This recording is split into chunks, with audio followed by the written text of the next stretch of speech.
Soft, curious. What if I told you millions of people around the world are choosing to live with less or no clothes at all? And no, it's not what you think. Steady. In some countries, this is completely normal. No shame, no judgment, no reaction. But why is this lifestyle suddenly growing so fast, rising? Is it freedom, rebellion, or something deeper? Because once you see what actually happens inside these communities, your perspective might completely change. Stay with me. This isn't what you've been told. The walk from the car felt a mile long. Every step was a debate between turning back and pushing forward. I arrived overdressed, hat, hoodie, a thick layer of nerves. Then I saw the sign. Just a simple wooden board, but the words hit me with surprising force. Clothing optional, respect required. The second part was the key. It wasn't an invitation to chaos, but a call for decency. At the gate, a pair of volunteers, looking like they could be anyone's friendly grandparents, greeted me with genuine smiles. They offered sunscreen and pointed to the code of conduct. Their calm demeanor was the first crack in my armor of anxiety. Steady. I braced myself, expecting a gauntlet of stares. Instead, no one looked twice. The only things that seemed to notice me were the warm sun on my hoodie and the sound of waves pulling at the shore. People carried towels like wallets, practical, ordinary. A lifeguard gave a friendly wave from her tower. A family was meticulously building a sandcastle, their focus absolute. Further down, someone practiced yoga by the rocks, a study in concentration. Reflective. I found a quiet spot, hesitated for a long moment, then breathed. A deep, slow breath that tasted of salt and freedom. Nothing dramatic happened. No grand revelation. Just the quiet, gradual vanishing of a shame I didn't even realize I was carrying so heavily. Soft. That was the first lesson of the day, written not on a sign, but in the space between people. Comfort isn't about what you wear or don't wear. It spreads when everyone is simply treated as human first. It was just a normal day at the beach, and that was the most extraordinary thing about it, assured. So, why is naturism quietly growing from a niche subculture into a mainstream wellness practice? The answer isn't a single revelation, but a powerful convergence of three distinct cultural forces, each reshaping our relationship with our bodies and each other. Steady. The first force is the rise of body positivity. For decades, media has sold us an impossible ideal. But in these spaces, that pressure dissolves. When all shapes, sizes, and ages are seen as normal, the tyranny of perfectionism finally loses its power. It's a radical act of acceptance, both for others and for ourselves. Second, there's a deepening focus on mental health. We're realizing that digital detoxes and screen time limits aren't enough.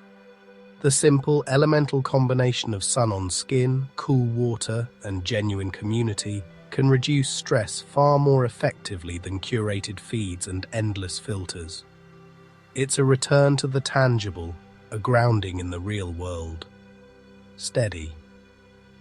The third force is a desire for authentic social freedom. Without the armor of brands, logos, or status symbols, conversations start from a place of equality. Judgments fade.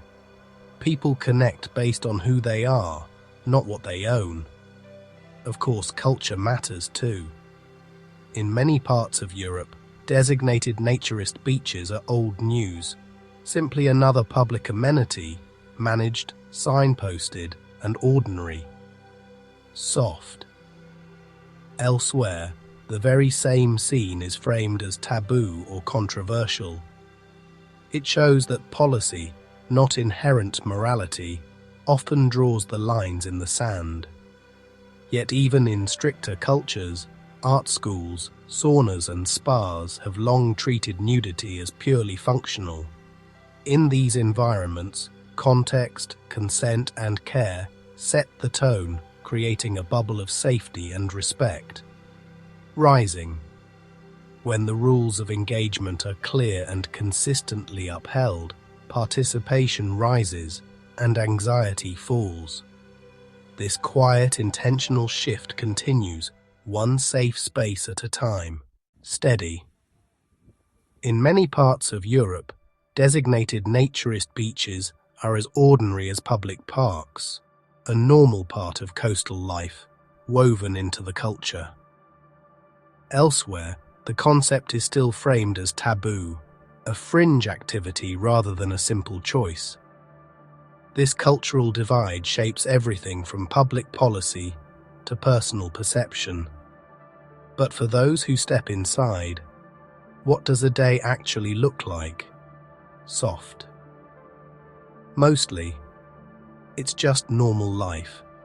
People swim in the ocean, read under umbrellas, take a nap in the sun. They walk along the shore, talk with friends. There might be volleyball at 4 and a potluck dinner at 6. The rhythm is familiar, comfortable, and deeply human. Assured. This relaxed atmosphere doesn't happen by accident. It's built on a foundation of clear, simple rules. They're always posted, no photos without explicit consent.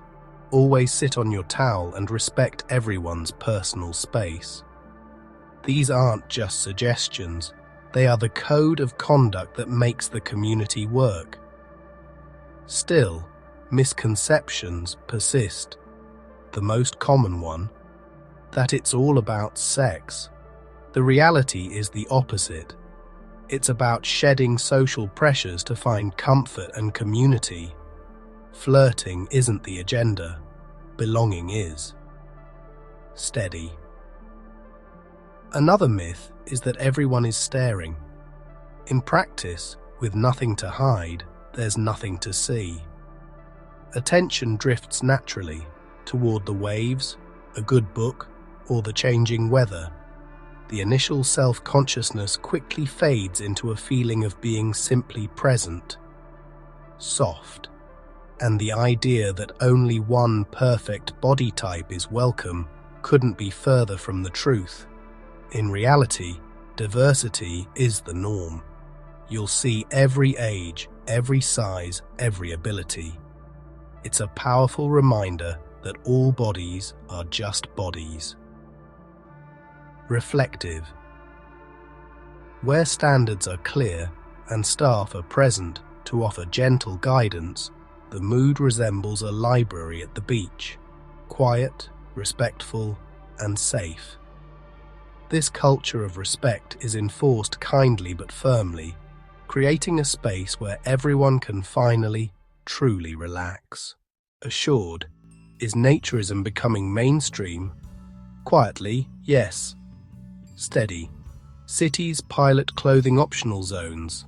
Resorts add family policies. Festivals publish consent guides. Soft search trends rise each summer. Interest spikes where access and safety improve. Reflective. For many, the draw isn't rebellion, it's relief. Fewer judgments, more sunlight, simpler weekends. Maybe the question isn't why they do it, but why we don't. Concluding. Set the context, state the consent, share the purpose. When dignity leads, freedom follows, and the body becomes ordinary again.